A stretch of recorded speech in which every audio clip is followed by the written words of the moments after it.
satellites. A satellite represents a journey, information gathering, this journey around the Earth. Welcome to Satellite Haiku. Welcome.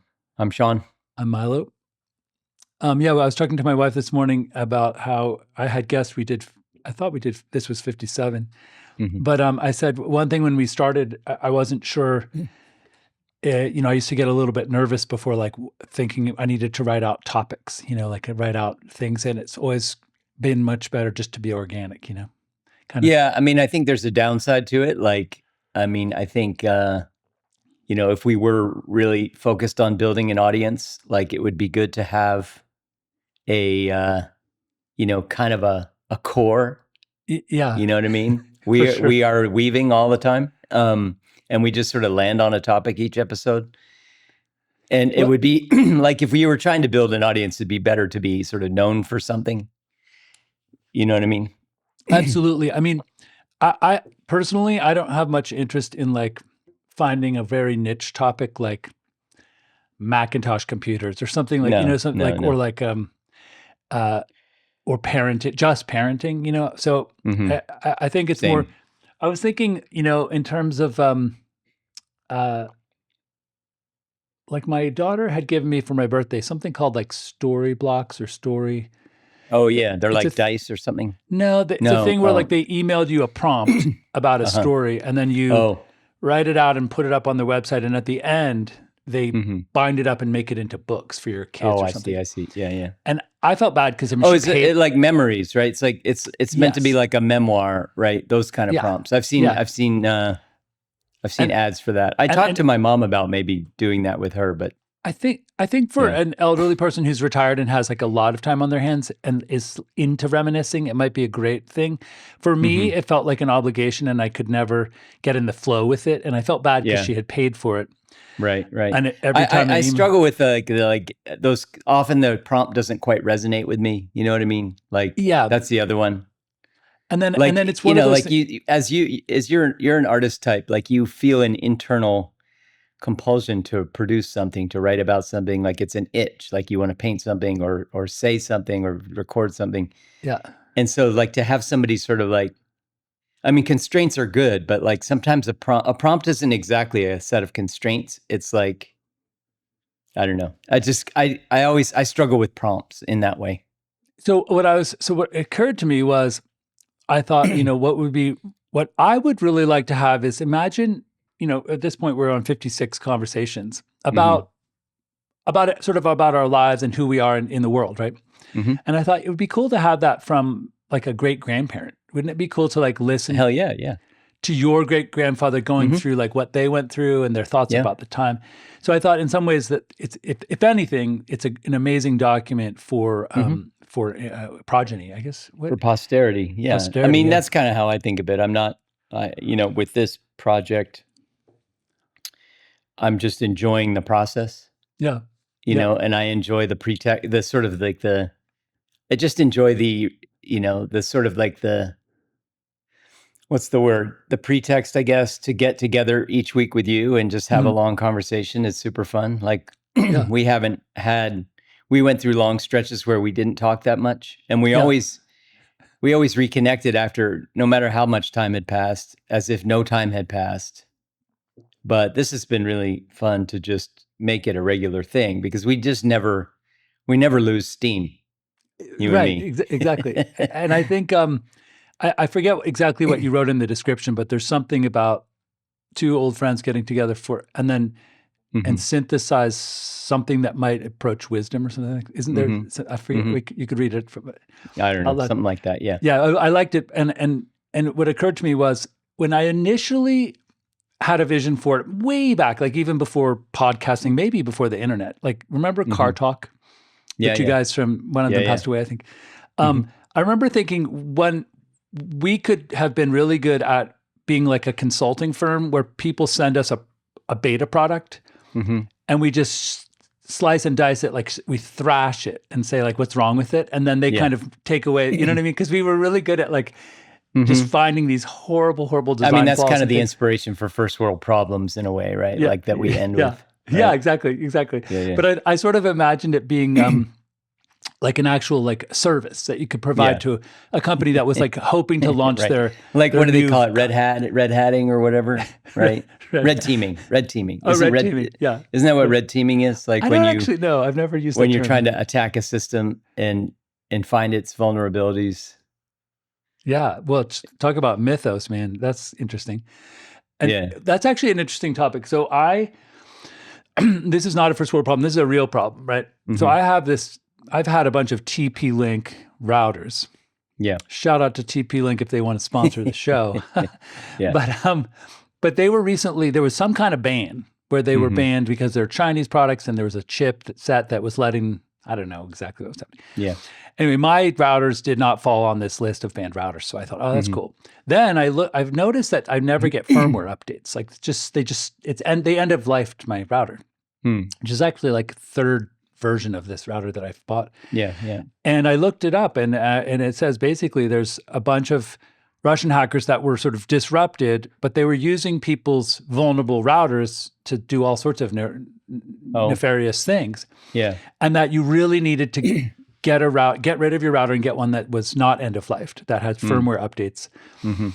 And then there were some other sort of security things you could do. So I did that. Yeah. And it was a lot of work. I mean, it's crazy how long it takes to reconnect your stuff after, right now, I'm into first world problems, but I'll bring it back around. So my thermostat won't connect to the router, it just keeps saying error. Like, so I try again, and then I look it up and it's like, well, and I had this problem with my daughter's, with her baby. They had one of those cameras that the baby wouldn't connect to the router also. the security camera wouldn't connect. And it said in the small print, it was like, you can only have 2.4 gigahertz on your Wi-Fi. You can't have 5. Like you have to turn, I was like, what you have to like ratchet it down. You have to go in and turn off the 5 broadcast. Okay, so that's that dumb. Isn't that dumb? So the same thing with this thermostat. It's like you have to somehow go in and turn off the 5 so that it can see the 2.4. And once it's connected, you can turn the 5 back on. It just seems so stupid. Yeah, networking. That's a whole other area where, we talked about like Ray Kurzweil and these people that are convinced that the singularity is right on the threshold of it. There's still too many like basic technologies that still don't work great, and networking is one of those, right? Like, yeah, it's true. It's totally true. And I'm going to tell this story about it was back for our 30-year high school reunion. I went with my wife to our hometown. You did not go. Is that true? 30 years? I can't remember which ones I went. I don't think I went when your wife was there. Yeah. Right. It's possible I did. I've been to a few and I don't remember which ones I skipped and which ones I went to at this point. Well, anyway, the party was in Pine Rim Park and someone's husband made Brazilian barbecue. If you remember that. Oh, it was at Natalie Baker's house, right? Yeah. Was it? I think you did go to Yeah, that. I was there. Yeah. Yeah. Yeah. So you were there. We walked along the tracks with Jeremy and stuff. Yeah. Yeah. Yeah. So, yeah, I was there at that time. Yeah. And I remember, okay. Yeah. So walking anyway, along the tracks and all that. That has nothing to do with the story. But so we go to No, but it was just establishing that I was there. Yes. Yeah. And it was 30-year high school reunion, which was probably 20. So there was a 7 because we graduated in 87. So maybe 2017. That was a while ago. Probably, yeah. So we go down to the Philadelphia airport, and I'm flying on a work trip to Barcelona, and my wife is flying back to Tucson. And we go to check me in because she's in the airport with me, and I tried to check in at a kiosk, and it just was like error. I tried to use your credit card, use the credit card, use my passport, error. Like use your unique identifier thing. And then the human came, right? Well, actually, a human poked her head around the side of the thing, and she said, you can always, if you're having trouble, you can always use a human. Right.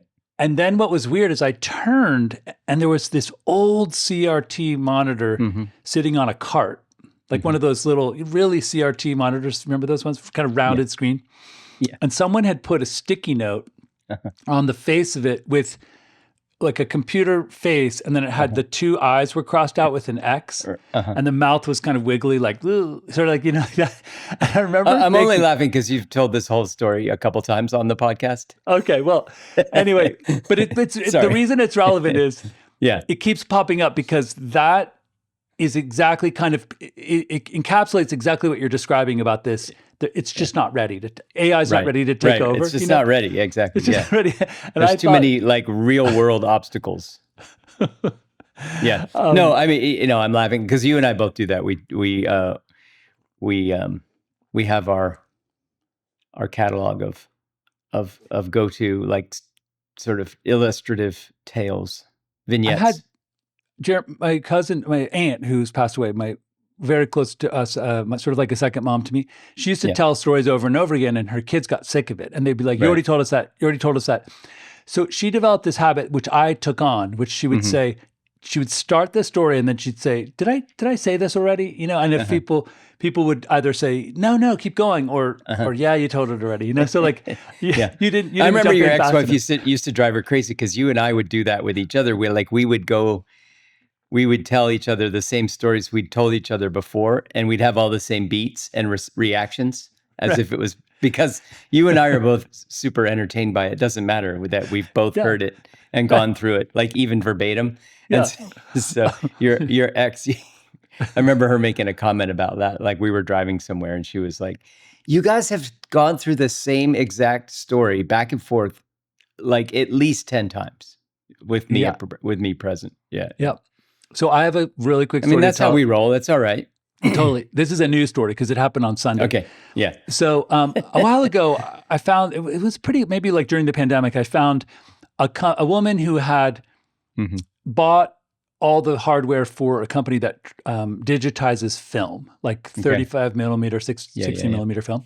And she had a really good price, and she had like raw, she could do really high end 6K. And I gathered up all my 60 millimeter film. I had like my thesis project. I had a bunch of film. I did one with Julia. And even some like stuff I did, art films that I did for installation work.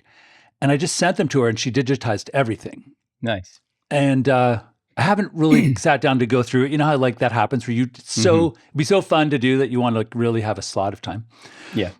So anyway, a friend of mine asked me to do video projection at her show, which was like at 5:30 at maybe like 100 people in this little gallery. She was playing a music venue with this other, Brian Lopez, this other really great musician. Anyway, so she asked me to do it. I've done it before, and I kind of grab all the files I like to use and I throw them in folders, right? And then I just kind of drag them into the software and I kind of play with I have 4 channels and I kind of overlap them and stuff. It's like what I used to do with Photoshop, but I get to do it with video. It's really fun. Anyway, so I dragged in one of these old ones where the footage that I had shot for the dance film with Julia at the, remember up in the what festival was that? Fringe, the Toronto Fringe Festival. But it was like this particular file contained like outtakes that I hadn't used in the film that I had shot of my ex-wife. Like, and she was like prominently displayed like on the floor in this like prominently displayed, like her head was like 20 feet high on the screen, you know? On the wall. And there were some people sitting behind me, a bunch of Waldorf people who just happened to be there sitting behind me, you know, like old teachers and kindergarten teachers and stuff. Anyway, so I'm kind of around the corner, and when this piece gets up in the clip, this piece of my ex-wife pops up. I looked over and went, like I realized that I didn't even know it was there. Like I didn't know. And so I kind of just rolled with it. Suddenly confronted with it. Yeah. Well, and then all of a sudden it occurred to me, I never asked her when we got divorced for model releases for the images I'd taken. Oh, right. Yeah. And I felt like, you know, if I asked her them now, she might be like, no, just you have to burn all that work or something. And I'd have to go to... Right. You don't want to, So I didn't want to like poke that bear. Right. But at the same time, I was like, everyone who knew her before would recognize her. And her head was giant on the wall. Right. But it really looked beautiful. And I was like so torn for the next like 5 minutes. I was like, can't wait for the song to end because I love what I'm doing with the footage. Yeah. But if she were there, she probably would be angry or maybe upset. I don't know, actually. Yeah, who knows? Truth be told, we've never talked about it. Yeah. But anyway, so then my wife said, "Oh no, it just looks like your daughter. It looks so much like your daughter. It's crazy." It's true. Yeah, your I was like, daughter "Oh, that's kind of looks cool." so much like her. Yeah. And I used to use my brother-in-law and my ex-wife. Your younger daughter, especially. Right? Yeah, my younger daughter looks so much like her. And I used to use them as stand-ins for sort of Adam and Eve, like, or these like sort of every people, because they had the same ruddy red hair and the same kind of white, kind of gringo. Yeah, I guess ginger person. They were ginger people. And they just looked kind of, I guess my ex-wife was always, people would say she looked like a pre-Raphaelite painting, which I don't know. I mean, there's like that Botticelli Venus, right, with the sort of red blonde curly hair. Maybe that's the era they're thinking of. She also used to have, I would tell her, like, you're so lucky because people put rouge on their face to make their cheeks look pink, and yours already look like you have rouge on them. Your lips are the color that they look like they already have lipstick on. You know what I mean? She had that sort of like already made up face that people try to make up. I mean, she didn't have blue eyeliner or anything, but it was just kind of interesting. But there was also a time in New York when we lived together in New York, all of us. And I think Meryl Streep had done Out of Africa. Okay. So she in that film had like the same kind of hair, curly. And so people would like meet my wife and they would kind of, she looked like well, they just would get all confused, and they'd be like, "Why do I?" And she'd be like, "Because I look like Out of Africa. I look like Meryl Streep." Because it was a big movie at that time. Yeah, exactly. Like, so they were sort of thrown off, by that. I like it. Did you ever have something like when you lived in Singapore where they recognized you, they thought you looked like Bruce Willis, or they thought you looked like? I'm not in Singapore, but it definitely happened to me in places. There was Dave Matthews I used to get a lot. And I got that a few times in Phoenix. And one of the funniest, when I lived there, or Tempe, and one of the funniest ones was I was eating somewhere with somebody at a restaurant, and somebody came up to our table. It was like a cafe or a restaurant, and they said, "Excuse me, are you Dave Matthews?" And I said, "No, I'm not." And it was one of the first times it ever happened, so I didn't have like a prepared kind of. And then they said, I'll never forget the second line because I laughed so much about it after they walked away. They said, "Are you sure?" I love it. I was like, "Yeah, I'm pretty sure." like I forgot. Yeah, I forgot for a second that I actually am Dave Matthews. Yeah, sorry. or like what a weird follow-up question. I can sort of understand that they might be like, "Are you sure you don't want to admit it?" Like, right, we're not going to harm you. I think that was the implicit. I think that's what was what they really you want meant. To go with, "I'm not Dave Matthews" when you are, I'm pretty sure that's what they meant. But like in the moment, it just sounded so funny. Like, and if you said, "Actually, I am Dave Matthews," they might have said, "Can I have an autograph?" Like it might have been that they were prompting you for that. And then I got Dave Matthews a few more times around then. I had hair. Importantly, I had hair back then. In New York, I got Mark Harmon a few times. Oh, yeah. No, I do remember. Remember that? Mark Harmon. What happened to him? That's interesting. And he was handsome, too. Yeah. And then there was when I was starting to date my wife, her circle of friends, they called me Handsome Rob. And Jason Statham, I think, the action movie guy, he's in like... the British. He's got swimmer. a shaved head, British guy, yeah. They used to guy. say I looked a little bit like him, and so and in the movie, there's the movie he's in with Charlize Theron. It's like a heist movie, and I don't remember what it's called, but his character's name is Handsome Rob. Oh, interesting. Oh, okay. And so they would call me Handsome Rob because that movie around that time was kind of his, like that was his sort of breakout movie. That Jason Statham in that moment, yeah. I thought you were going to say that he was Rob and they thought he wasn't as handsome. Like you were more handsome than him, so you were the handsome version. Oh no, yeah, it was like a heist. It was sort of like a Reservoir Dogs type of thing where all the heist characters had they all called each other by a nickname, like jazz names, kind of, like a code name almost, right? In Reservoir Dogs, doesn't each one have a color, right? Like I forget, Mr. Red, Mr. Green, something like that. Yeah, Mr. Pink. One guy was like upset that he was Mr. Pink or something. I haven't seen that movie in so long, but Yeah, it's funny about Jason. Is it Stratham? Stratham or Statham? I don't remember. Yeah. It's that. I'm sorry. I think it's Jason, Statham. If Jason's a listener to the show, we're sorry. Yeah, right. we're Americans, and that's a tough British name for us, Yeah. I mean, he's famous enough. It doesn't matter. Actually, I haven't seen him in anything recently. I got to say, I'm a little out of the movie loop a bit. Yeah, me too. TV has kind of taken over a bit more. It's just hard to commit to a whole movie. There's just too much going on. He recently did one like my called wife The and I will Beekeeper. commit to a movie, and it takes us 3 nights to watch it because she falls asleep after 30 minutes. He recently did The Beekeeper. It's pretty good. But that's an action movie too, right? Yeah, if you're really sick and have like a fever and you just need an action movie that's mindless, it's great. No, I like that kind of movie. Yeah. Definitely. And they always. So I was watching this film. I've been sort of scrubbing through this new film with Charlize Theron, right? Yeah. You just mentioned her. Yeah. Mm-hmm. So her new film is and Eric Bana is in it for like 30 seconds, but okay. But it's I've been scrubbing through it. It's a new Netflix release, and I can't help but start feeling or thinking or suspecting that some Hollywood writer, like in the studio, they were like, "Go get us a film, and we're going to give you the prompt will be Charlize Theron, Eric Bana, some unknown guy, and then like go." And so this one, I swear to God, it's like they went into ChatGPT and they said, "We want Deliverance, but she's a rock climber." Oh, and I think I saw the trailer. Yeah, it's Deliverance, but she's a rock climber, and it's in Australia. So they're just like, go and like write the script. And, then like they go clean it up or something, because it's amazing that they can get really good people to be in those ones that are just like, that feel like it's a knockoff of like 60 other movies. Yeah. And it's exciting, and they spend a lot of money on it. Obviously, it was very, very well. I mean, obviously they did a lot of rock climbing. I really like her. I mean, I think she's one of those people that's sort of maddening because she's really talented. She's really beautiful. And by all indications, she's like a good person, like a decent, you can't hate her at all because she seems also like a really stand-up kind of person. Like you sort of want to hate somebody who's like that successful and beautiful and talented and has, like just has every single thing going for them. But you can't dislike Charlize Theron. No. Theron.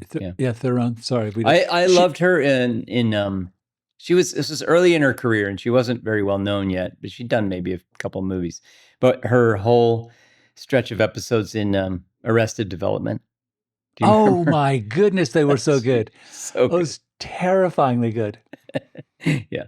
Where she plays like a total imbecile, like she's eating like wax fruit and stuff, but everyone thinks she's brilliant because she has a British accent. Right, exactly. And also it was a little bit of that Being There, Chauncey Gardner, exactly. where it's like she would say things that sounded really wise. And only Michael Cera's character was onto her because he kept seeing her do like the absolute dumbest stuff. Right. But she would make some comment that sounded like a Chauncey Gardner that sounded like very zen and wise, but really it was just she was super innocent, simple person. Yeah. Oh, so brilliant. And then so you know how like the main character Michael on Arrested Development, he's starting to suspect because he's dating her, right? And he's getting these weird little things. So I'm not going to. I kind of feel like I know a guy who had an experience like that. Yeah, and it was during this series of the sequence of episodes, right?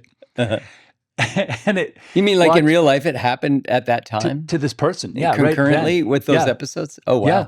It was creepy. And what was really creepy was this guy was watching the show, the series with the person they were with.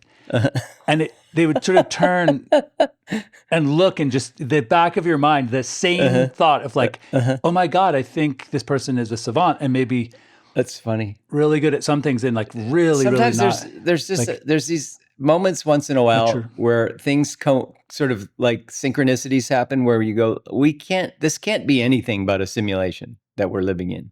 Like, because like these perfect synchronicities, just like that's one.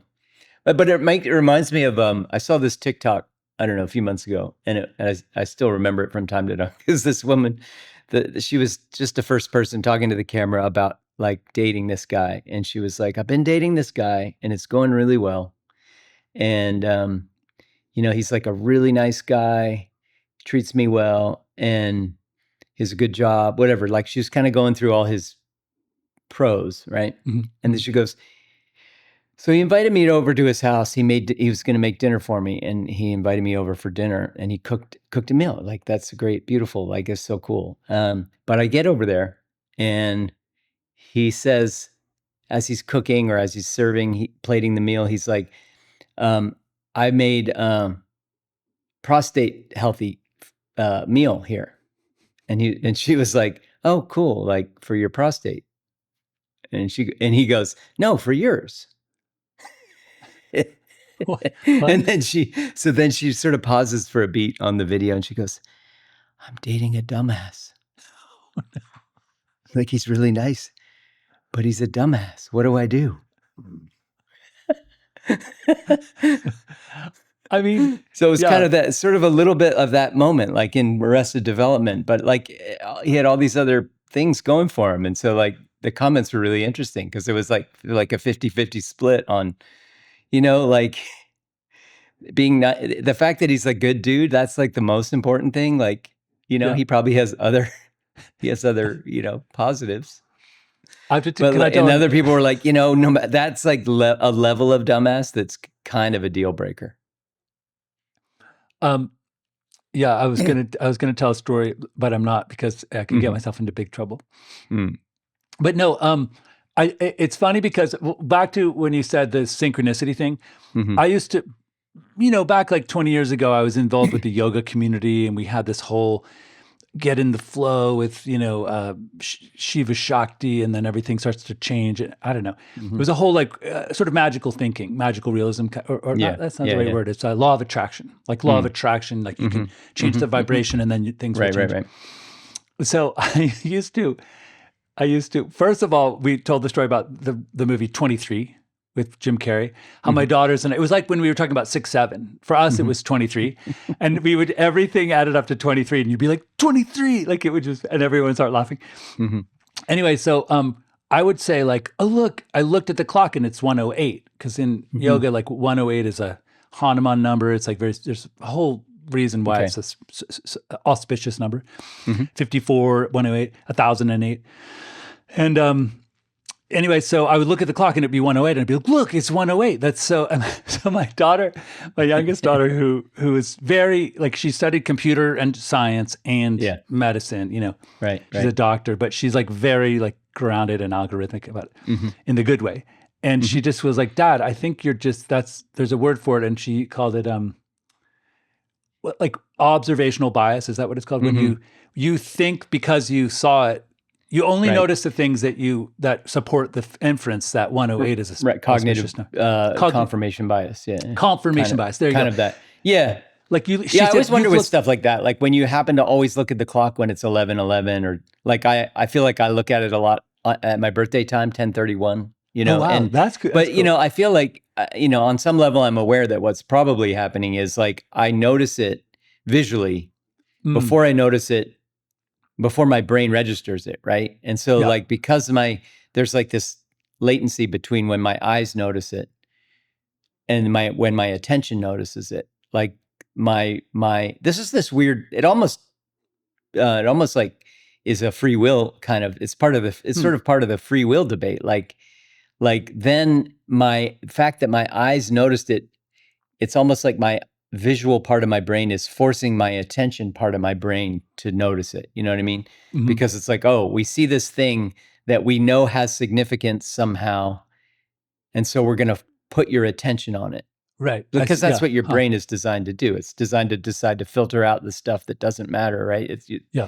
And then focus your attention on the stuff that does matter. So there's this weird sort of false positive where, oh, that 11:11, it matters. For some reason, this brain has decided that matters. So my eyes noticed it. So we got to like put the attention on that right now. You know what I mean? Like it's kind of like for the example of this morning, while I was preparing, I checked the time maybe 11 times, and I rode up to get a sandwich. They were out of sandwiches. So I came back, I was cooking, watching a movie. I kept looking at the clock to make sure I wasn't going to be late. Right.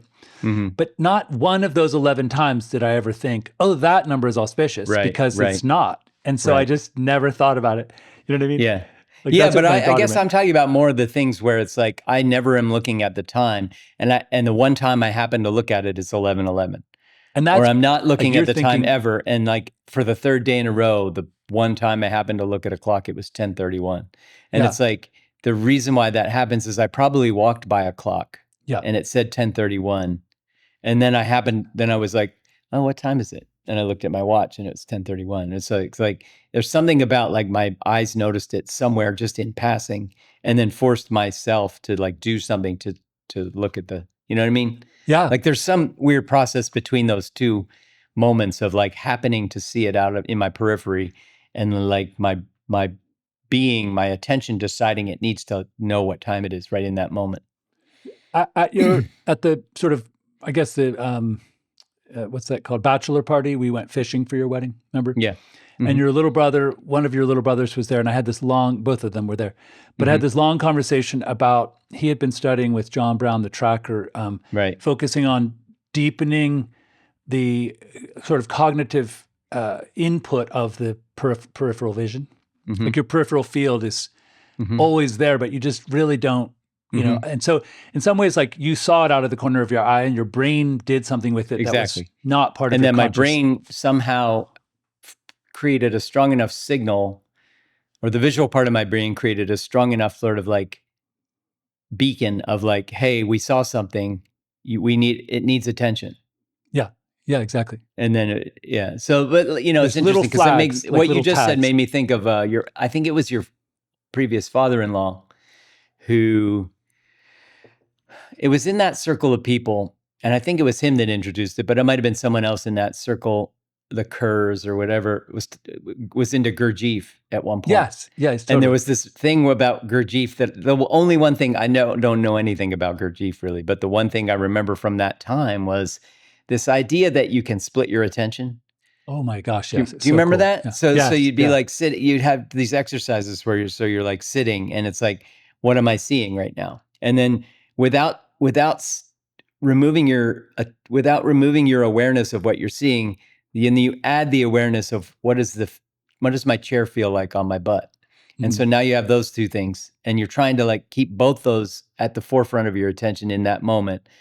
And then you add a third thing, like, what am I hearing right now, or whatever, right? You know what I mean? What else am I seeing? And so you keep layering your attention. And what's so interesting about that exercise, and I still think about this a lot, is like, and you know, I've read plenty of neuroscience too that talks about what's actually happening. And so like there's a sense that like that you can't tell really when you're doing that whether you're oscillating your attention really quickly. Yeah. Whether your attention is oscillating and rotating between all these things really fast. Because sometimes you feel it click away from the thing and you're like, oh, I got to go back to that thing. And sometimes you're aware of that. But even when you're able to do the two concurrently, it's still hard to tell, like, is it oscillating between those things really fast? So it feels like they're both sustained, or am I really sustaining two streams of attention in that moment? Yeah, that's really, You know what I mean? I love that exercise. And it was my former father-in-law. And a lot of teachers teach it they say, feel the skin on the back of your hand. And then a lot of times they'll say, and listen to the garbage truck that's picking, right outside. And then they say, go back and the skin on the back of your hand, garbage truck, and then like you're saying, like the warmth of your butt, like you're warm compared.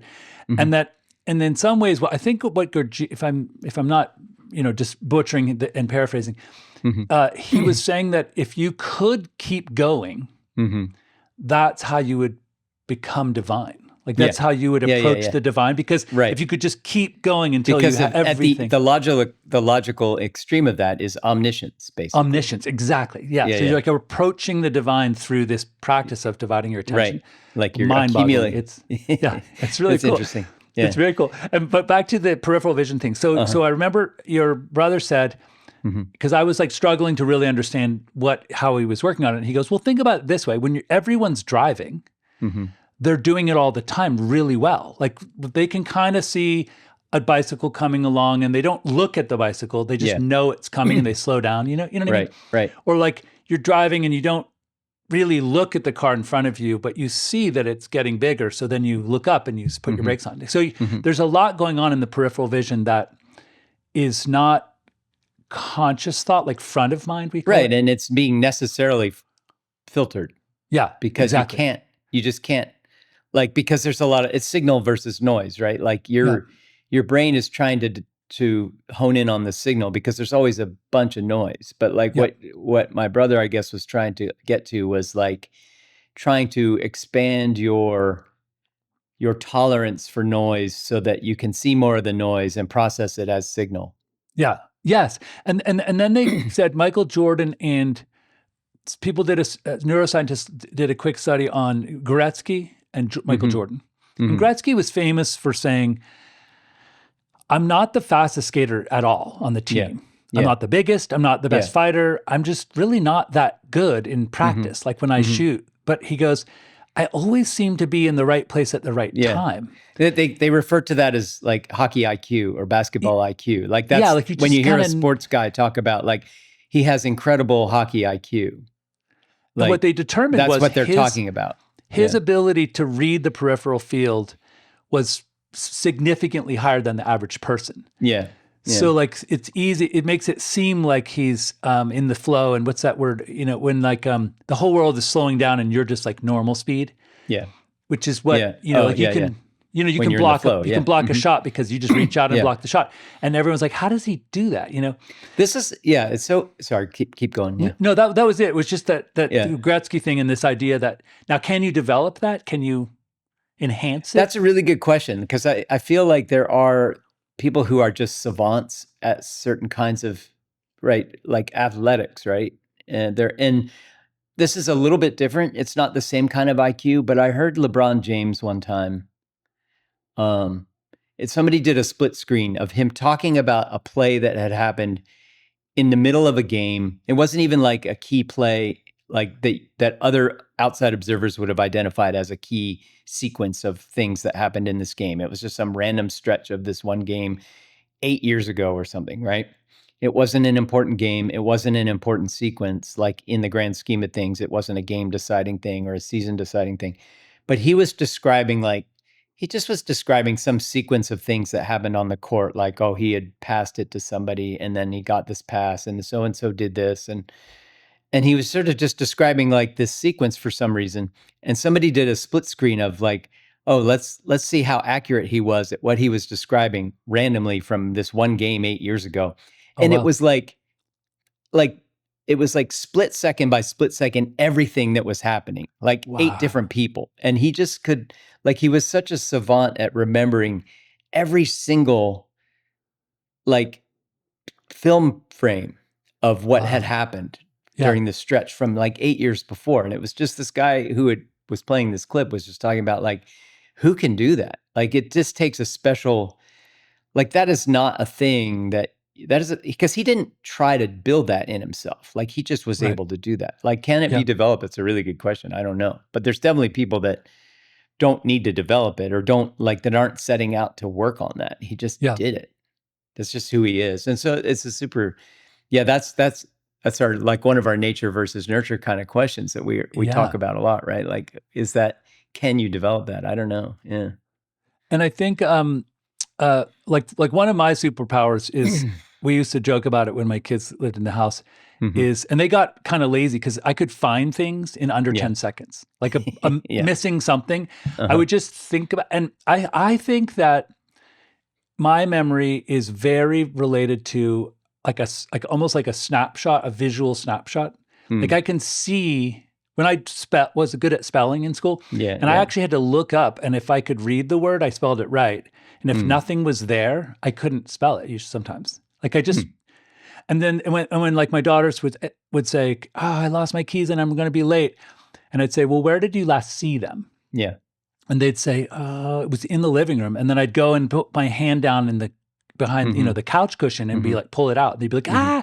And I made them sing, he's the finder, he's the finder. if I found it, and they had to shout under 10 seconds. That was the other thing. Nice. If I did it, and they had to shout it and sing the song. Well, so that's, at the same time, that's really good incentive for them. Like you said, they became lazy, but like if I put myself in your daughter's shoes, like I want to do anything in my power to prevent myself, to like mitigate or prevent the possibility of me having to sing that and say that. That was the point. It's like, that was why I started. it actually would be the opposite incentive for me. I would be not the incentive. It would be the incentive not to be lazy, but to be like, I'm fucking finding this thing, whatever it takes, because that's why, I am not going there. I should have said the sequence was I started doing it for them. They became reliant on me. And to prevent that from being like a it was an intentional ritual that you would do just to kind of like get them incentivized to. I like that. Yeah. That's funny. I don't know why this made me think of it, but I would also do this thing where I would pretend, like they would say something that hurt my feelings or something, and I'd pretend to do Harry Carey, which is, probably culturally not, but I would pretend to do Harry Carey, and then I would fall down and sort of writhe and then stop and try to hold my breath as long as I could. And my youngest daughter would be a little bit nervous, and my older daughter would be like, I saw his ribs move. His ribs are moving. And as soon as she saw my ribs move, I would laugh, and then we all laughed. But I would try to do it like multiple times, and they kind of that's such a great phase of childhood when kids are like, you have because I have 2 kids as well, right? And so when you have one kid that is like young enough to have like those supernatural kind of beliefs about the world, right? Like they're not quite as empirical. Right? Yeah. And then you have an older one that's like right on the cusp. Yeah. Like they are trying to convince themselves, and they're trying to use like the evidence of the scene or whatever, but they're not super adept at that yet, and they haven't completely lost the magical thinking. Right. Yeah. Yeah. That's such a great phase. Like the Tooth Fairy or Santa Claus, like that. Yeah. The older one is like, it's nice when the older one wants to preserve the myth for the younger one, and they like kind of wink at you, and you know what I mean? Like they don't. It's really cute. But then there is that phase, like sometimes it's really short-lived with stuff like that, where you can tell that your kid is starting to question it, but they're still also like halfway into the magical thinking, and they haven't. And then sometimes there's that phase of like, I don't want to relinquish, because what if I stop getting presents? Right. Like I kind of know it's my parents. Yeah. But like there's this sort of potential cost to letting go of the belief, because it's like, if my parents know that I know it's them, what if they then just stop giving me the presents or whatever? I think they might be making calculations like that. Did you ever do this to your parents, where like you come back from a long trip, like you were made to like Pittsburgh or something, and it's really late at night and you fell asleep in the car, and your dad or mom picked you up to carry you in, and you pretended to be asleep because you didn't want to walk? Did you ever do that? Where you like lift your head and then you kind of put it back, pretend? There's like a funny thing that I've been seeing on TikTok again about like, and I wish I had discovered this meme when I was when my kids were younger, but like, it's basically like the kid is asleep in the car, and one of the parents will be filming them and going like, all right, so I heard about this test that if you lift your kid's arm up and it stays up, then they're asleep. But if it falls, they're awake.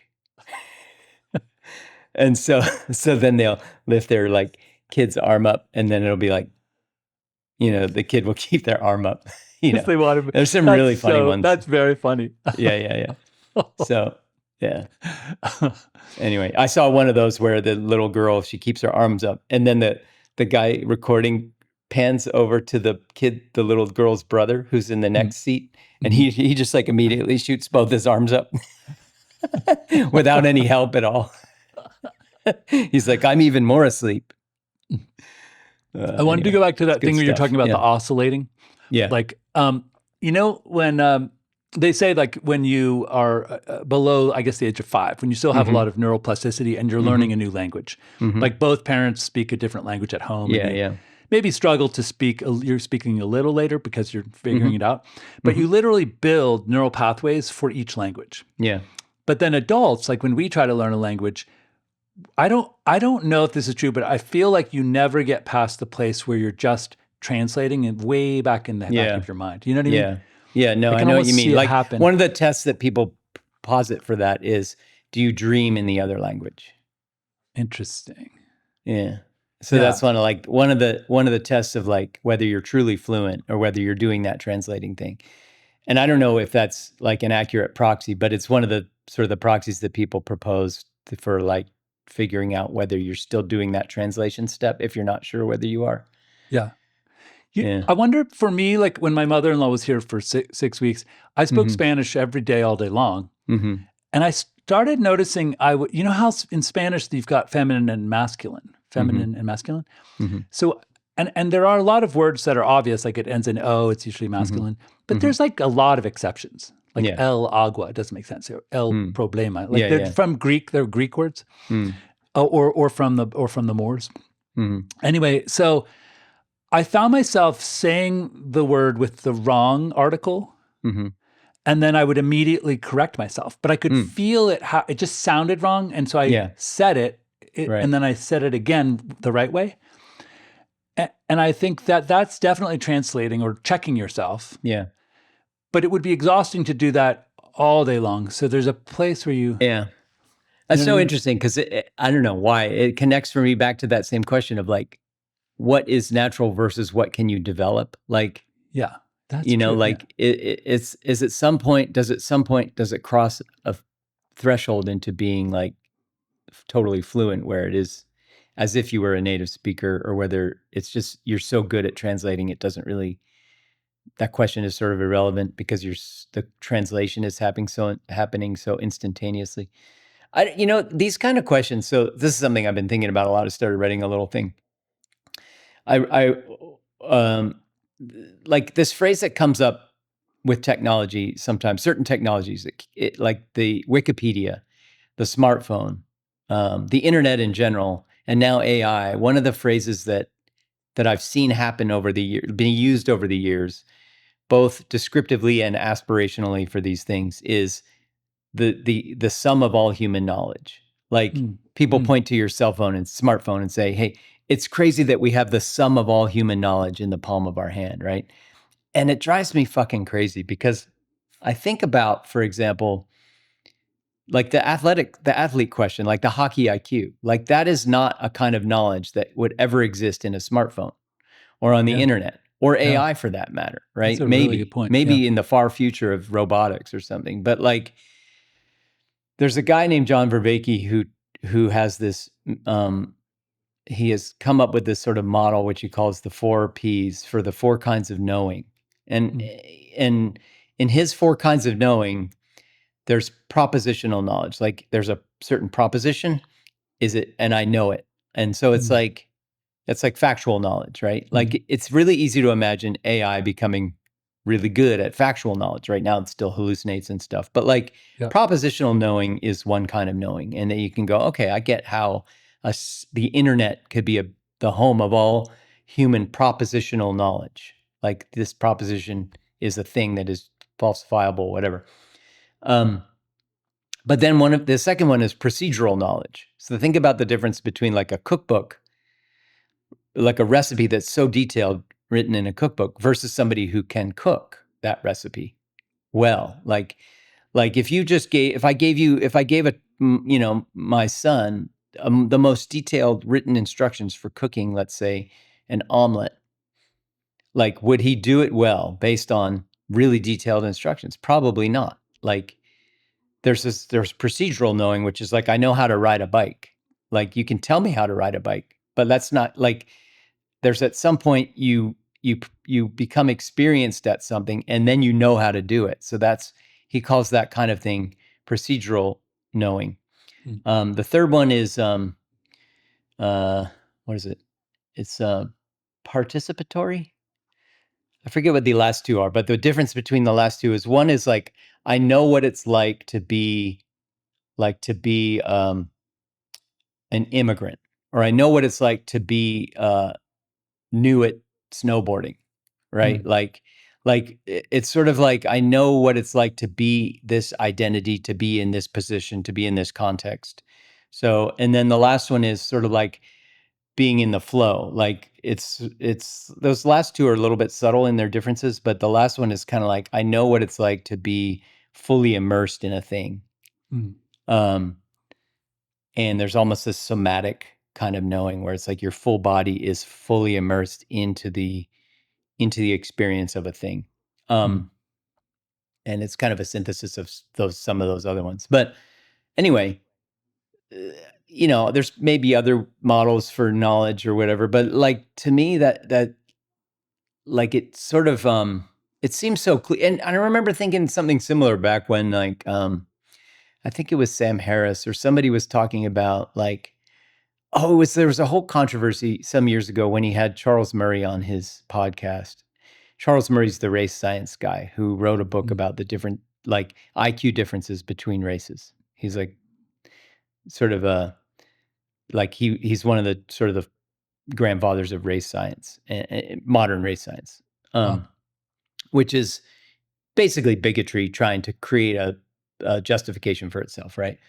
And so Sam Harris had him on his podcast, and then there was this big scandal, like, why are you platforming this guy? Like, he's an idiot. He's a pseudoscientist. He's a racist, obviously. He's just peddling pseudoscience for racist reasons.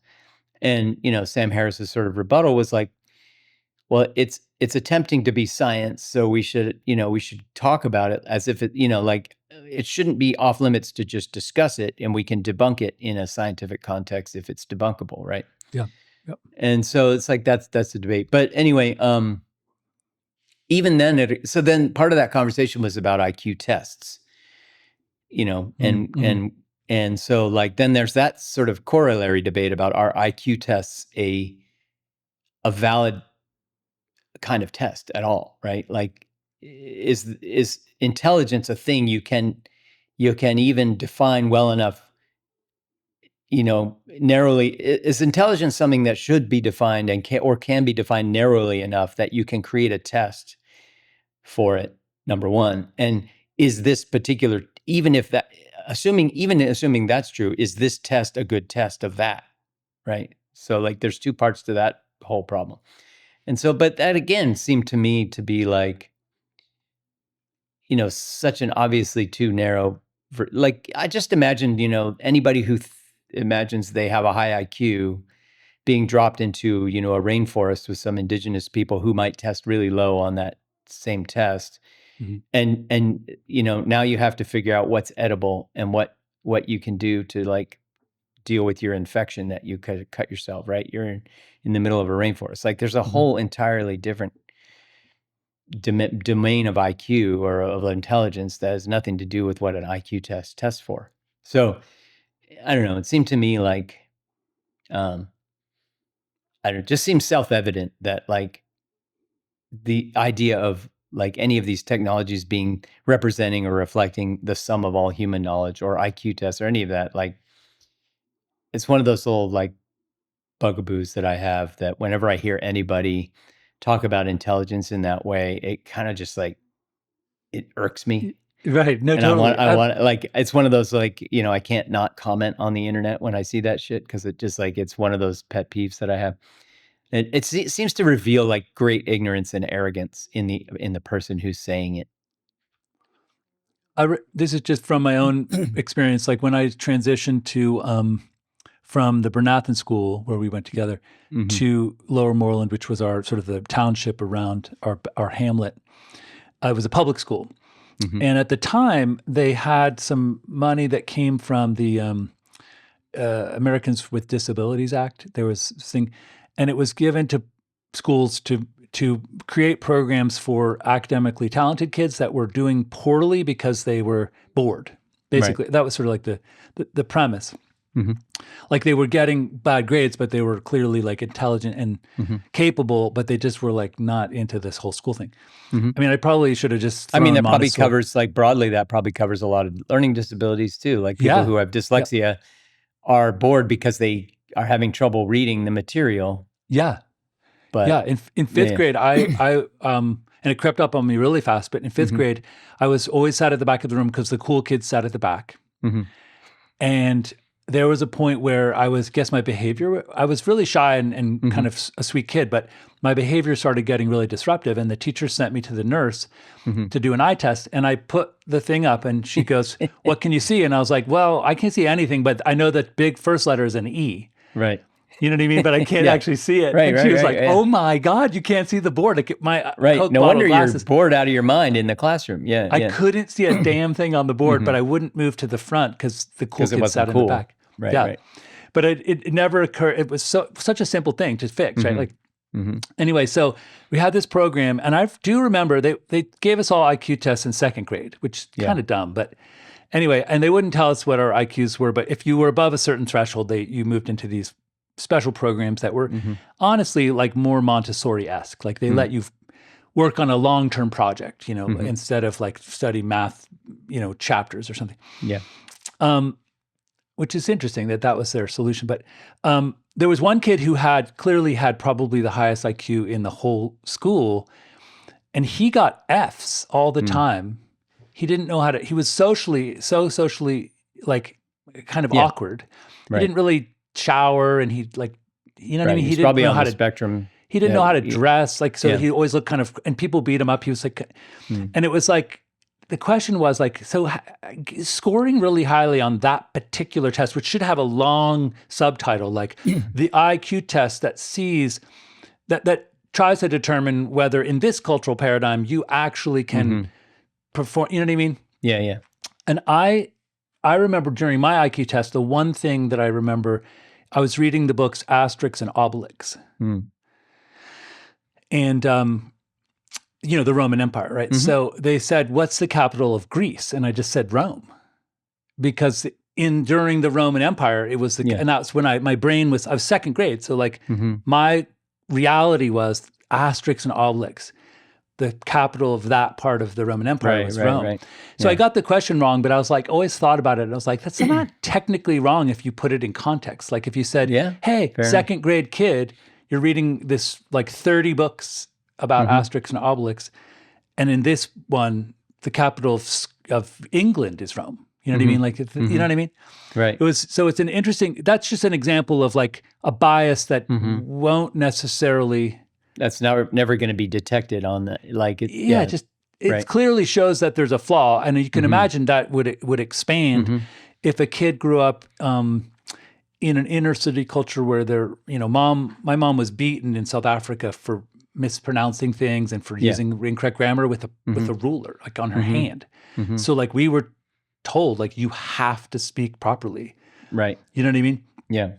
And then what was that test of standard written English? It was TWSE. Twist. It was, we had to take the test of standard written English. And I could not name a single rule in English. But I got 100% on that test just because my mom spoke from a British colonial, you know what I mean? Yeah. That just seems so unfair. Like I didn't learn any of the things. So yeah, it's interesting because I've been volunteering in this fourth grade classroom at one of the San Francisco public schools here, and what I see is it's so tough to sort of like, because I don't know what you do when kids are already in fourth grade in this situation, but like there are kids in that classroom who are bored out of their minds because they're so far behind. Like there's a small subset of kids in that classroom who are disruptive, and part of the reason why they're disruptive is they're bored. And the reason why they're bored is they don't understand the material that's being taught, right? So like it's just going over their heads. Like, you know, and I'm one of the volunteer jobs I have is I'm working on small groups with kids that are, you know, they're trying to go through a class assignment and they're having trouble, and I'll sit with them, and you know, and these kids, you know, they don't know what a question mark is, right? They're in fourth grade. Or if they've heard of it, they don't know how to write one. Wow. You know what I mean? Yeah. And so, like, it's that level of being behind. So, like, we'll be learning a thing about punctuation, you know, and you know, like we were doing a thing on quotation marks, and I was working through this assignment with a couple kids, classroom assignment, and I was like, oh yeah, you have to put the question mark inside the quotation marks. And then that like just that phrase to them was like, even sitting at the table with them, they were just like, I don't even know what you just said. It was kind of like the look on their face, right? Like, I don't understand the words you just said. To be fair, Except maybe Mark. I struggle with sometimes it feels like it needs to go outside, and I know Yeah. it has to be inside. But it wasn't about inside. Wasn't They about don't that. know what a question mark is. Like if I'm Okay, telling got them it. put the question mark inside the quotation marks, they're like, What? what are you even saying? Right? Like, what are those words that just, the sounds that you just said, I don't even know what that is, right? Like, Mhm. it's almost that level of being behind. And then there's a few kids in the class on the other side who are really sharp, and they do the classroom assignment in 3 seconds, and it's taking the rest of the class 20 minutes, Mhm. and they're bored out of their minds Right. because they don't have anything to do. You know, it's like, I already did this while you were telling us how to do it. You know what I mean? Right. Right. And so those kids are bored out of their minds too. And it's just like, man, what a rough, like, it's hard to sit there and go like, these kids are kind of doomed. You know what I mean? And then you think about the larger context of things like IQ tests, and it's just like, man, like, these kids are just like, they're in like, they just can't win. I don't know. I don't know what you do as a school in that situation. It's a really, and I think, I remember my former wife studied. Like, you have to fix that way earlier. Anyway, go ahead. Sorry. She studied education at NYU, and then did a lot of, teacher, what's that called? We go in classrooms throughout the different district, like school districts, I guess. And I think it was PS 13, and this woman had written a book called Uncommon Sense. It was one of her professors, and I remember the big thing about her book was when there's a kid being disruptive in the class, you ignore them and give praise to the kids that are doing what you ask them to do. Yeah. And it's always this, like, people try it and then they fail and then they start, discipline. So she was like, you've got to stick with this whole giving praise and ignoring that. It will come around if you don't give up, Yeah. So I don't know I don't know where I think today. that's probably true within limits, but I think that there are kids that are like ADHD, and they're just like, they need to be moving and they need to be talking. And it's just like, you're never gonna, it's outside the bounds of normal psychology in a way, like of just a regular psychological need for attention or whatever. It's like a physical thing. You know what I mean? When I would come home from school, I was supposed to do my homework right after school. I would ride home on the bus. This is like second grade. Right. And my mom, I ran everywhere as a child. Like, I just was sort of like a little Forrest Gump-esque. I just ran. I ran through a glass window. I just was like, Forrest, run, MiLo, run. And so I'd get home and my mom would say, okay, I want you to do 3 laps around the house. And I would run around the house 3 times. And then I would stand at the table with my hands on the table. And after I answered a question, like a math question, I would be allowed to leap up in the air and put my hips up by my shoulders. And then I would come back down and I'd answer another one and I would leap up in the air, and that's how we did my homework. I was hyperactive and I had too much sugar, and my mom just figured out, now that would not have flown in most classrooms. I don't think they would have let me jump up and down. And then you were that. lucky to have a mom that cared enough to think about the problem at all, right? Yeah. Which a lot of kids don't really have, right? Anyway. She didn't punish me for being hyperactive, put it that way. Right. She didn't punish you for being hyperactive. She was trying to figure out how to accommodate you and get you through your homework or whatever, right? I was like, he needs to run laps, right? And you had a house where you could run around the house. Yeah. And we had a yard. All of those things, and it's, so I don't know. It's a rough one. And I think about in that podcast I talked about a little while back called Sold a Story, about the difference in this sort of the embrace of whole language reading and how that didn't work. And so they've gone back to reading science and science of reading and phonics and stuff. And but there was in that podcast, there was a school in, I want to say upstate New York. No, it was Ohio. It was a school in a small town in Ohio that was like an outlier school. It was because I think I mentioned this before. This person had there was data for all the school, like elementary schools across the country, public schools, about like the sort of the financial base of the school, like how much money did the school have and how well performing the students were at the school. And obviously, like the strong correlation between a school having money and, well, this is actually one of the interesting things about the whole language approach, because a lot of really fancy schools embrace whole language. Mm. And whereas some of the poorer schools never really got with the trend of whole language, because they're just always a little bit behind. Yeah. And what was interesting is there was this weird reverse correlation, whereas like if you had more money as a school, your kids were actually performing worse because they were all doing this whole language thing. Wow. That's But anyway, so then when they corrected for that, they found this one school in Ohio that it was a total outlier. It had like very little money, but its students were some of the best performing in the country.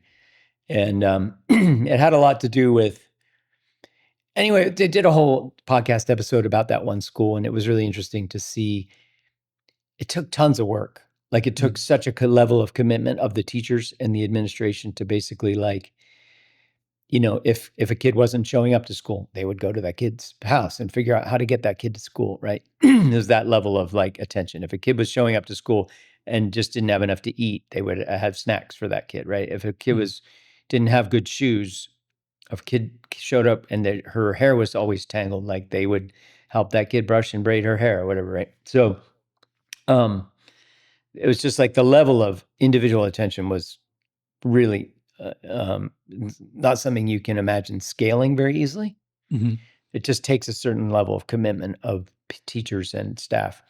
But then, yeah, just like their rigor about identifying kids who were underperforming on reading, for example. Like if a kid was just struggling to read and they were at risk of maybe not being at the level that they should be to go to the next grade, they would spend tons of time with that one kid to like get them back to the right level.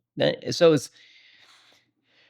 when I think about these kids in this school that I've been volunteering at, like that's what it would take. It would take that level of individual commitment to each kid that's struggling, I think. And I just like, I look around that school and like, how would they even do that here? This is an esoteric kind of corollary to that. So what do you think of this IEP thing where a child gets the individual, like they get tested for, and then more money can come from the school district to support. So I used to volunteer here with foster kids with an organization called SF CASA, and these were especially at-risk foster kids and so like I would basically be matched with one foster kid for a couple of years. So I did it for 7 years. I had 3 different kids that I worked with. So each for a significant length of time, and they all often were like moved around to foster homes, right? As that happens in that world. And so then they would have to change schools too. And all 3 of those kids had an IEP at their school. And one of my jobs as an advocate was to like get them to have an IEP, to be present at the IEP, to like make sure the school was following up on the IEP, all that stuff. Because I think when it works, it's great. And my experience here in San Francisco, like it was actually pretty impressive, the resources they would put towards kids who got an IEP. Yeah. And the district does have resources, it did at that time. I mean, it goes up and down because California is very pinned on like property taxes are so low here. So like the school funding goes with the economy. There's not a stable revenue base for education or anything other public service in California. That's all of California? Yeah, because I don't know, it was like Prop 13, I think it was some years ago, lowered property taxes way down here. It was, Republican tax bill, always trying to lower taxes. And the effect was, well, it had a number of effects. It raised housing prices like crazy because suddenly taxes weren't part of the price. They weren't priced into the house. So it became really attractive to buy a house here. It also makes people hold on to their house because your house gets reappraised when it sells. So the taxes only go up like a tiny increment each year. So they become less and less attached to the actual value of your house. Yeah. Almost like rent control, but so tax control. The assessed appreciation of real estate in California is way less than the actual appreciation of real estate historically. And so like when a person sells their house, it gets reappraised. And so the person buying it, anyway, so like people have this huge incentive to pass their houses on to their kids and grandkids instead of ever putting them on the open market. Right. Which adds to the housing crisis. So there's lots of reasons. There's lots of sort of like side effects of Prop 13, but one of them was the school thing and just public funding in general. Anything that came from property tax, everything that was like came from property was funded by property tax revenue now has to depend on income tax revenue or sales tax revenue, gas taxes, all these other things, which go up and down. Like people stop spending money when they lose their job, right? So your income tax goes away when you lose your job. Like, so if the economy takes a hit, every public service in California takes a hit because there's not this stable revenue from property tax anymore since the 80s or whatever. Wow. We definitely in Arizona definitely have our property taxes stays the same, and they do reassess it every year. You can go in and I've fought it a few times, and I literally went in and I found all the houses that sold within a certain radius of me. And then I compared if mine was higher than theirs per square foot or something, I would complain, and they'd sometimes lower it a little bit, but you know, compared to like Connecticut, it's super low. I mean, it's crazy low. But yeah, so that's interesting. But the IEP, so like, for instance, did your kids go to a Catholic school? My kids go to Catholic school. Private school. Yeah. Do they have IEPs at all, or is that not something private They don't schools have to? this. They can do something that's equivalent to, let's roughly like an IEP. Yeah. Like my daughter's ADHD, right? And so we got a diagnosis and we got her certain accommodations at the school, and there's a few other kids with learning disabilities and stuff. And so it's usually not as formal as an IEP, where with an IEP you get like all of these different, there's a certain set of titles and people that are represented at an IEP, and you have this big formal meeting with, you know, you have to have the social worker there, and you have to have the teacher there, and you have to have, so you a psychologist or whatever. Like there's a list of people who are supposed to be, when you call an IEP, it's a big deal. And you're meant to have as many of those people there as you can. But like, I don't know, man, like when I look at this school where I've been volunteering, like there's like 8 or 9 kids in this classroom who are struggling, like who are really behind. And maybe that's a little more, maybe it's like more like 6, 7, 8, but it's pretty many. And is it what you would call a mainstream program, where they just mix everyone together and there's not like tracks or, you know? Yeah, I mean, they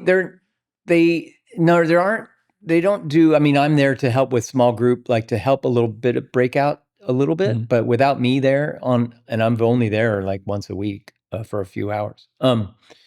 So without that, like they don't really have anything else. They have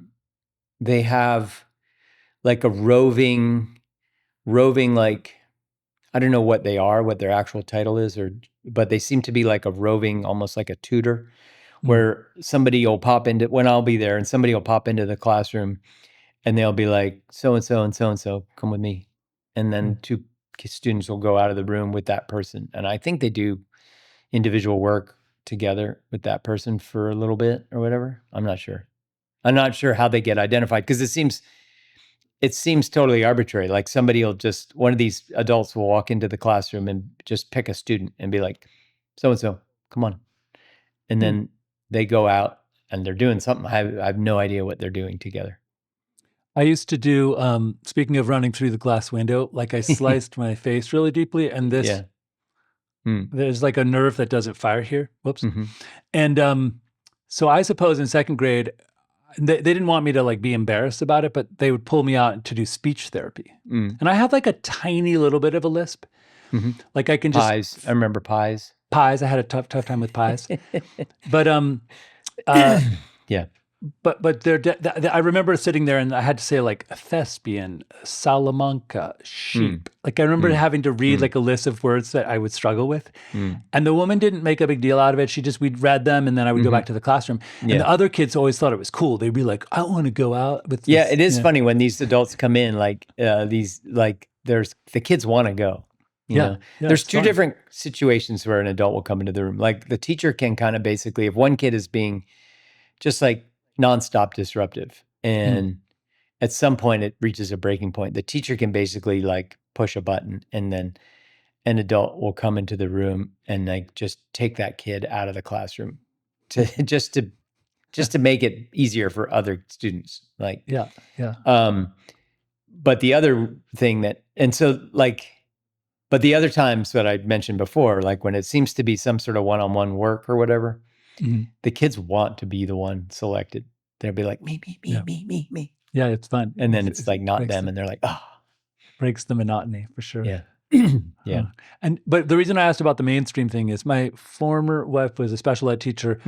And we did a switch back in the 90s or maybe the early 2000s where they just said, no more special ed classrooms. We're going to push everyone into mainstream. And that was just, I mean, for the special ed teachers, it was rough because they would, I guess, have to come in and help with, some. Right. You're in a corner with a few students or whatever, but then. Or they'd make them roam, like you said, like they'd go around and do their thing. But then, then eventually she ended up in a classroom that was the kids that were struggling the most. Like one of the kids had like ALS or something, was like dying, was in a wheelchair, and he just cursed all day long at everyone. And so he was there, and then there was like a lot of other kids that had medical problems or brain damage or something. And so they had like there were like 7 assistants. Right. Maybe like one for each child. So then you have this zoo classroom that's just like, I mean, I don't mean that in a like, I just mean like chaotic, loud. I think they literally didn't know what to do. The school district was like, we can't, if we put each of these kids in a class, like a quote unquote normal class, it'll be so disruptive and they'll need so much help that the other kids won't get any work. So it was pretty interesting. I was impressed. I mean, I had my nervous system, like I went in and this one kid he would curse, hey, bitch lady, fuck you, motherfucker. And he would just curse at my wife at the time. And she ignored him. She had like a very kapha, thick skin kind of ability to just love him anyway kind of thing. I could handle it for about 45 minutes and then I was like shaking, and she would just do it all day long, I just I guess aside from one's ability to just withstand that, there's also just I just think about just on a sort of like not a reactive side, but just like the thinking about the implications of it. Like other kids are having a hard time learning because of that, right? And you're just like, it's having an effect on other people, and it's having an effect, like that kid's not learning, right? Because they're spending so much time with their own, even if you're somebody who is working with that kid and it doesn't bother you, like that kid is just not learning. Right. Because you're spending like 75% of the time just on their issues, on their behavior, on their feelings, whatever. And I just don't like. And if you had discussed that with him, he would have said, why I'm going to die before I'm 13. With why that should I fucking kid. care? Yeah. But it was interesting because I had no answer to that. Like I was like, yeah, it's true. Right. Like so why would he care? Shouldn't even have to be there except for the fun parts. Right. Huh. That's a good point. Like I've talked about this before. I already struggle with the whole paradigm of school and stuff anyway, because it's like the purpose of it. There's a part of me that's just like, to the extent that we're not letting kids just be kids in this world, like we have to train you to be little capitalists or whatever. That's weird. Little workers. It's like, it's weird to me in a way. Like what the point of it bothers me on some level, but I've talked about that before. But anyway, I guess we're deep into the time. Did you want to have? I already shared my first world problem. Do you have one? Sure, I'll do one real quick. So my first world problem is I've been having AI do like narration sometimes, right? Like articles that I'm reading and I just want to listen to it in my car or whatever. So like a few of these apps that I use, like Substack and Instapaper, they'll have like a, read it to me option now. And they have like a couple voices you can choose from. It's interesting to me that AI, like it's still, I don't know how you solve this problem, but it's really far away from being able to handle like homonyms, for example. Like the past tense of read versus read, right? Oh, right. Like it doesn't know when it encounters that word, even even what would be super obvious context to you and me.